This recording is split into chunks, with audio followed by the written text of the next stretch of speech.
Well, so today I turned 34 and I've decided that I'm going to do a video blog instead of a regular blog, instead of typing. I'm tired, I've had a long day, and I thought, it's been a while since I've done a video. So, unscripted, got no paperwork, nothing going on. Today I turned 34, and actually, this year has been eventful, has been exciting. This very day last year, I remember me and my wife, we went out to Red Lobster to celebrate my birthday, and we sat there, and I had my phone sitting on the restaurant table there, and as we ate, we just waited with anticipation for that phone to ring, and it did ring, and we answered it, and it was our real estate agent who told us that the people who we put the offer in on the house had accepted it. It's an amazing time in our life. We had in January of last year, 2012, we made the decision that we wanted to start looking for a house and move out of the realms of renting. And so we started looking, and then about mid-January to this time last year, we gave up. We weren't finding anything we were looking for. We weren't quite sure if we were ready. Then my birthday came around, and it was a beautiful day. It was just warm and unbelievable. And we decided, I had nothing going on. I booked the day off. Let's just go take a look at a couple of houses. And so we come with our agent, and the place I'm living in now was just had just gone on the market, and we went to go check it out, and we just fell in love right away. Uh, every house that me and my wife had looked into before, we were both hoeing and humming. If I liked it, she didn't, vice versa. And this was the house we both felt at peace, and we have had no regrets. And so, really, we purchased our first house on my birthday in 2012, and this is 2013. We moved into the house on June 28th of 2012. And then about a little over a month later, on August 4th, 2012, we celebrated our fifth anniversary. So that was great. And then we found out shortly after that we were expecting, and that is just a wonderful thing. We actually planned it. We said within a 5-year period we want to become homeowners, and we'd like to start a family, and that was the plans we had. And as you know, things don't always go according to plan. But in this case, they did, and we could not be more thankful. It's just we feel like we've been blessed. We've been blessed not just in a miraculous sense of something like pie in the sky dropping down on us and God saying yes you and not you. I feel like we've been blessed because we've been surrounded over the past few years with people who have given us wise advice, people who've dropped the right books in our laps, and we've been blessed. I've been ridiculously blessed with a crazy, amazing wife who talks and thinks like with me, and we work things through together, and we just work so well together, and it is just amazing.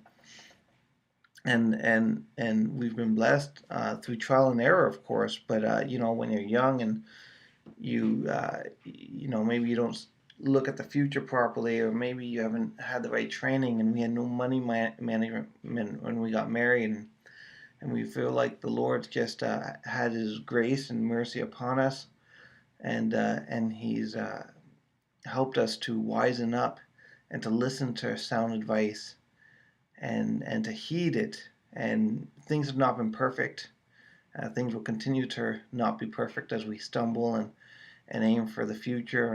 And as we do that, we'll fall short here and there and make mistakes along the way. But on the all in all, it's just been an amazing time, and we're growing and we're having fun. And now there's a lot of joy that's about to come into our lives with this baby. And we are so excited. And we're praying for wisdom. And I'm asking that you just pray that I would have wisdom, because I think that parenting is an amazing responsibility and a privilege. And I read books and I blog and I preach and I talk to people and I try very hard because I want to be the kind of person who influences people around me. And never have I had a greater opportunity to influence someone than I do right now. And I don't want to underestimate the power of a parent to love and to take time to train and to watch and to discipline and to educate. And it's just going to be an amazing, amazing year. And the blog has gone really well. I think that in terms of blogging so far, 2012 was a rough year, but 2013 is looking really good. Since January, I think the blog looks better than ever. I like the layout. I've monetized it a little bit. I'm looking to monetize it a little bit more. I'd like to at least have the blog pay for itself. The content is getting there. It's not quite where I want it to be, but it is getting there. I just don't. I wish I had more time in the day. Focusing on work and on family is. I don't have all the time that I want to focus, and I've got this ebook, The Justification of Tom Wright, that I've been working on, and it really has been a struggle to get this thing done. And what I really need is a week off of work and a week off of everything just to focus and to get it done. And it's just been low on the totem pole. And my ultimate goal with that ebook is that I wanted to write it from the perspective of someone. A lot of people have reacted to N.T. Wright's view, and I wanted to write it from the perspective of someone who has struggled with it and maybe saw some dangers in it, like a lot of people do, and then ultimately came to accept it. And I'm hoping sort of this non-confrontational approach will help people to get their guard down so that they will at least then be able to consider once they realize that it's not that the view itself is non-threatening, it might enable some people to begin to listen, and because I don't think we do that very well when we feel like our views are being threatened. In terms of church, it's going okay. I preach fairly regularly, about once every 2 months, and I lead the youth group, and we do that every other week here, which is pretty good. I wish I had more time. Again, I wish there was more time in a day, but I do what I can, and I try and prepare a decent youth message and try and connect with the kids, talk about social media and what's going on in the world before we dive into the narrative of the Bible. And I hope to be making some sort of an impact there. The sermons that I've delivered recently have been fairly well received. They've been well delivered, and I don't say that to boast myself up, because I have no problem admitting when my sermons have not been well delivered, and I've got illustrations to point to that fact as well.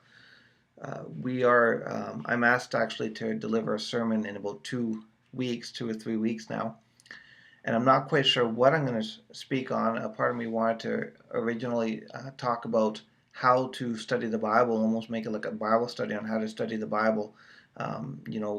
How to, resources and what to use and how to approach it, different genres and that kind of thing.